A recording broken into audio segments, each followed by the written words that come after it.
تھا وہ جماعت اہل سنت کی عالمی شہرت یافتہ شخصیت جن کو دنیا شہنشاہی خطابت ترجمان مسلک اعلیٰ حضرت اسلامی اسکالر حضرت العلامہ حضرت مفتی اشرف جیلانی ازہری صاحب قبلہ کی السلام علیکم ورحمۃ اللہ وبرکاتہ۔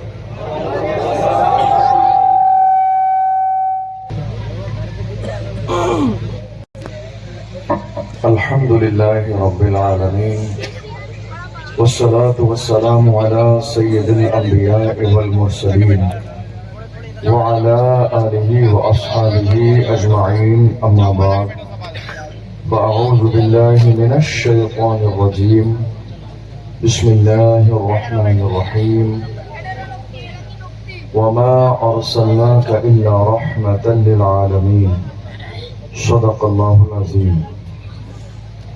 آئیے ہم اور آپ نہایت عقیدت اور احترام کے ساتھ اپنے اور ساری کائنات کے آقا و مولا اللہ کے محبوب حضرت محمد مصطفیٰ صلی اللہ علیہ وسلم کی بارگاہ مقدسہ میں درود کا نذرانہ پیش کریں اور پڑھیں بآواز بلند، اللہم صلی علی سیدنا و مولانا محمد معدن الجود والکرم۔ آپ دیکھ لیجئے، مختلف انبیاء کرام اس دنیا میں آئے، کوئی کسی زمانے کے لیے، کوئی کسی علاقے کے لیے، کوئی کسی قبیلے کے لیے۔ یہ تنہا مصطفیٰ جان رحمت کی ذات ہے جسے ہر زمانے کا نبی بنایا اللہ۔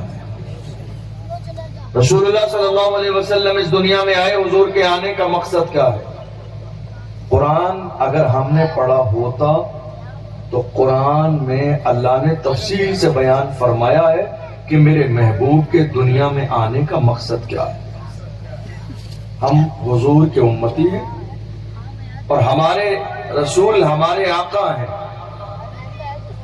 ہمارے آقا کو اللہ نے اس لیے بھیجا تاکہ وہ ہمیں زندگی گزارنے کا سلیقہ سکھائیں، اور ایسی کوئی چیز نہیں ہے جو اللہ کے رسول نے ہمیں سکھائی نہ ہو۔ حتیٰ کہ اسلام میں استنجا کرنے کا طریقہ بھی بتایا گیا ہے، کھانے کا طریقہ بھی بتایا گیا، پینے کا طریقہ بھی بتایا گیا، سونا کیسا ہے وہ بھی طریقہ بتایا گیا، جاگنے کی دعا بھی بتائی گئی، ہاتھ دھونے کا ہاتھوں میں حضور کا دامن تھا، وہ 5 وقت اللہ کے گھر میں مسجدوں میں ہوتے تھے، جن کے ہاتھوں میں رسول اللہ کا دامن تھا انہوں نے محرم کے موقع پر ڈھول باجے ڈی جے نہ بجائے۔ جن کے ہاتھوں میں رسول اللہ کا دامن تھا ان کی شادیوں میں ناچنے والی کمپنیاں نہیں آئی۔ جن کے ہاتھوں میں رسول اللہ کا دامن تھا وہ کبھی امت کے گستاخ نہ ہوئے، علماء کے گستاخ نہ ہوئے۔ جن کے ہاتھوں میں رسول اللہ کا دامن تھا انہوں نے پیٹ سے پتھر کے باندھے مگر سود کبھی نہیں لیا، سٹا کبھی نہیں لگایا۔ جن کے ہاتھ میں رسول اللہ کا دامن تھا انہوں نے اللہ اکبر، تم دیکھ نہیں رہے ہو کربلا میں بہتا ہے سامنے نہر فرات کا پانی ہے، مگر حسین کے گھر والے میری قوم کے لوگ کہہ رہے ہم حسینی ہیں۔ تم حسینی ہونے کا نعرہ لگا کے شراب پیتے ہو، حسین کے گھر والوں نے پانی بھی نہیں پیا ہے، تم شراب پی کے کہتے ہو ہم حسینی ہیں۔ یاد رکھیے گا جو حسینی ہوگا وہ شراب نہیں پیے گا، وہ مصطفیٰ کے ہاتھوں سے جام گوشت پیے گا۔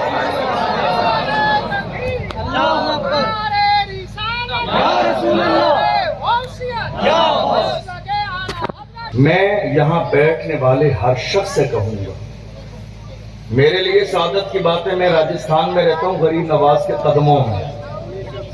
آپ پڑھ لیجئے غریب نواز کی زندگی، کم سے کم ہر بندہ اپنے گریبان میں جھانک کے اتنا تو سوچے کہ یہ دنیا فانی ہے، آگاہ اپنی موت سے کوئی بشر نہیں، سامان 100 برس کا ہے پل کی خبر نہیں۔ کم سے کم اپنے رسول سے اتنا رشتہ تو مضبوط جوڑ کر قبر میں جائیے، جب اشارہ کر کے کہا جائے ما کنت تقول فی حق ھذا الرجل، تو میرے جواب دینے سے پہلے میرے آقا کہیں چھوڑ دو یہ تو میرا غلام ہے۔ کم سے کم اتنا رشتہ تو رسول اللہ سے کرو، اتنی محبت تو کرو اے میری قوم کے جوانوں جن کے ہاتھوں میں تاج الشریعہ کا دامن ہے، وہ شراب و شباب کی طرف نہیں جاتے ہیں، ان کا انداز یہ ہوتا ہے، وہ اپنے انداز میں کہتے ہیں زندگی یہ نہیں ہے کسی کے لیے، زندگی ہے نبی کی، نبی کے لیے نا سمجھ مرتے ہیں، زندگی کے لیے جینا مرنا ہے سب کچھ نبی کے لیے۔ جن کے دل میں رسول اللہ کی محبت ہوتی ہے ان کے ہاتھوں میں شراب کے جام نہیں ہوتے ہیں۔ یہ جو سود آج ہماری قوم میں پھیل گیا، آپ کو اندازہ نہیں، آپ کیا سوچ رہے ہیں سود سے جلدی مالدار ہو جائیں گے، سٹہ لگانے سے جلدی مالدار ہو جائیں گے؟ یاد رکھیے گا، جس کام پر اللہ کی لعنت ہو، جس کام پر رسول اللہ کی لعنت ہو، جس کام پر امت کی لعنت ہو، اللہ نے اس حرام کام میں برکت رکھی ہی نہیں۔ یہ غلط سوچ آج قوم مسلم کے اندر ہے کہ ہم شارٹ کٹ کے ذریعے مالدار ہو جائیں گے۔ یار خدا کے بندو، تمہیں یقین نہیں اللہ کی ذات پر؟ تمہارے جتنے بھی کام ہیں اس کی ذمہ داری اللہ نے اپنے ذمہ کرم پر لی ہے کوئی؟ ہم کتنی گنہگار ہیں پھر بھی کہتے ہیں پورے قد سے جو کھڑا ہوں وہ کرم ہے تیرا، مجھ کو گرنے نہیں دیتا ہے سہارا تیرا۔ آپ دیکھ لیجئے، ایک انسان سٹہ کیوں لگاتا ہے؟ میں آپ کو بتاؤں، ایک انسان جوا کیوں کھیلتا ہے؟ وہ اس لیے تاکہ میری پریشانیاں دور ہو جائے اور میرے پاس مال و دولت ہو جائے، زندگی بہتر گزرنے لگے۔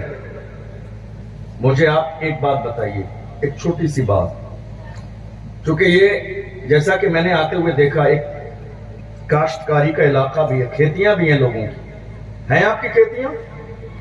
الحمدللہ سب زمین جائیداد والے ہیں۔ تو آپ نے یہ دیکھا ہوگا کہ جب کھیت میں بورنگ کیا جاتا ہے، بورنگ کیا جاتا ہے زمین میں پانی کے لیے، تو ہم نے دیکھا کہیں 200 فٹ کہیں 300 فٹ زمین کے نیچے مٹی میں کھودتے کھودتے اچانک سے کبھی زندہ مینڈک نکلتا ہے، کبھی مٹی کے اندر اچانک سے بچھو نکلنے لگ جاتے ہیں، کبھی زمین سے اچانک 200 فٹ کے نیچے کیڑے مکوڑے نکلنے لگ جاتے ہیں، اور وہ بھی زندہ، اور کہاں؟ مٹی کے ڈھیر کے اندر۔ اب ذرا غور کیجئے گا خدا کی رحمت پر، جنہوں نے یہ سوچ لیا ہے کہ سٹہ لگانے کے ذریعے دولت جلدی آ جائے گی، ذرا غور کیجئے گا رب کی رحمت کی شان کیا ہے۔ زندگی کے لیے، چاہے وہ انسان ہو یا جانور ہو، زندہ رہنے کے لیے ہوا کی ضرورت، زندہ رہنے کے لیے کھانے کی ضرورت، زندہ رہنے کے لیے پانی کی ضرورت۔ اگر یہ تینوں چیزیں زندگی کو نہ ملیں، چاہے وہ انسان ہو یا جانور، تو تمہیں زندگی گزارنے کا سلیقہ آ جائے۔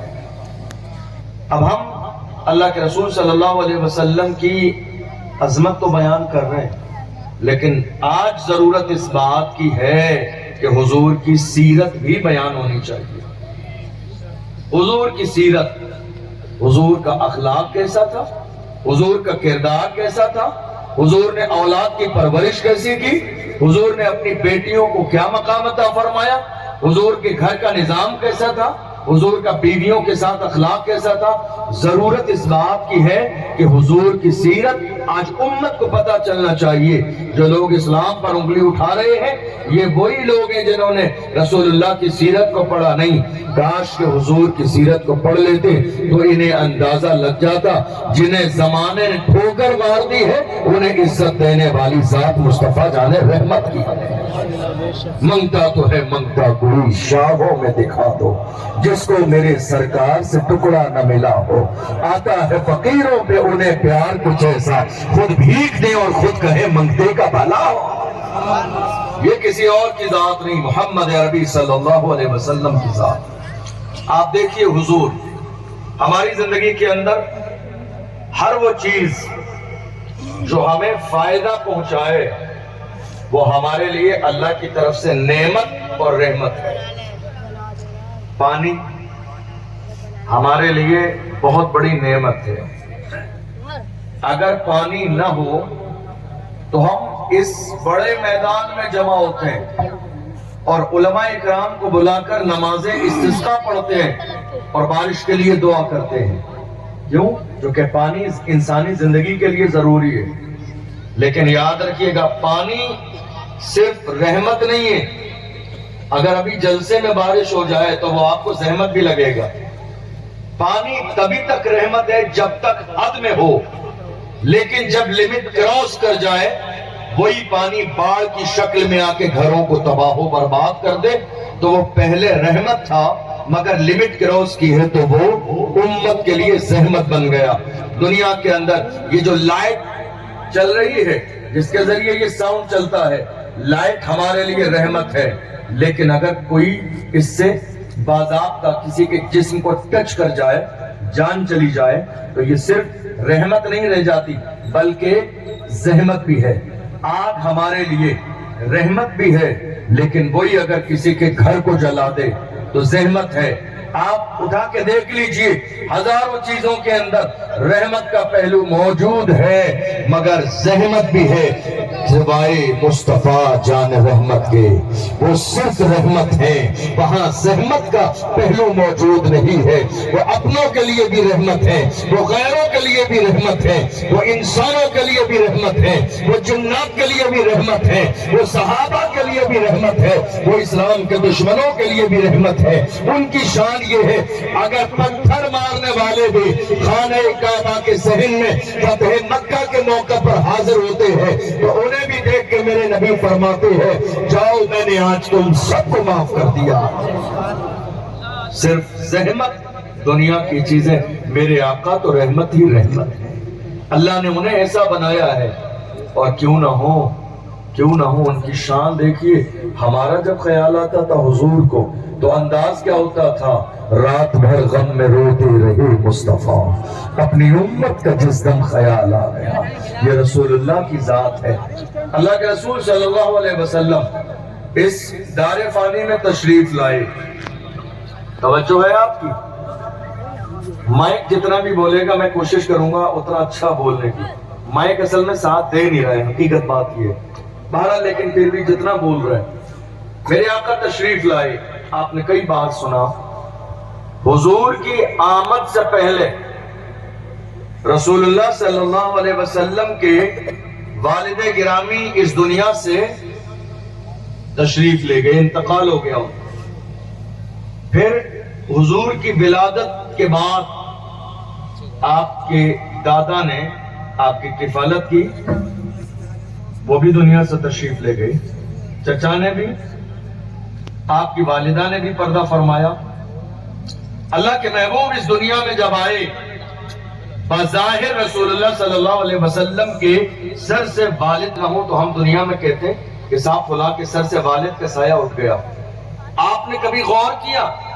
ہم نے یہ دیکھا ہے غریبوں کے گھر میں بھی جب بچوں کی پیدائش ہونے والی ہوتی ہے تو بچوں کی پیدائش سے پہلے اللہ ان کے کاروبار کو بہتر کر دیتا ہے. اور بہتر کیسے کر دیتا ہے؟ کیونکہ جتنے لوگ گھر میں ہیں ان کا رزق تو موجود ہے لیکن جو نیا مہمان آنے والا ہے اس کے آنے سے پہلے اللہ اس کا رزق بھیج دیتا ہے. یہ میرے پروردگار کی شان ہے. آج بھی اگر آپ کے دروازے پہ کوئی آپ کے دسترخوان پہ کھانا کھاتا ہے تو کھانا کھلانے کے بعد اللہ کا شکر ادا کیا کریں، اے اللہ رزق تیرا ہے مگر کھلایا تو نے میرے دسترخوان پہ ہے، یہ تیرا کرم ہے، تیری عنایتیں ہے. تو دنیا میں عام بچے بھی پیدا ہوتے ہیں تو اللہ آنے سے پہلے ان کے گھروں میں بہتر انتظام کر دیتا ہے. مگر اے میرے مولا جب تیرے محبوب اس دنیا میں آنے والے تھے تو دنیا میں آنے سے پہلے تو نے محبوب کے والد کو دنیا سے اٹھا لیا. آخر وجہ کیا ہے کہ میرے آقا اس دنیا میں یتیم کی حیثیت سے تشریف لائے؟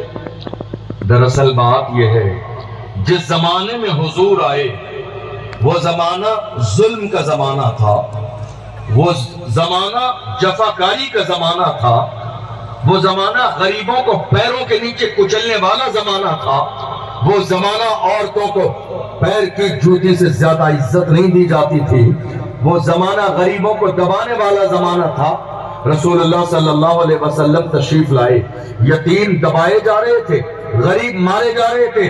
تو اللہ نے محبوب کو یتیم بنا کر اس لیے بھیجا کیونکہ جو انسان جس تکلیف سے گزر جاتا ہے وہ اس تکلیف کو بہتر محسوس کرتا ہے.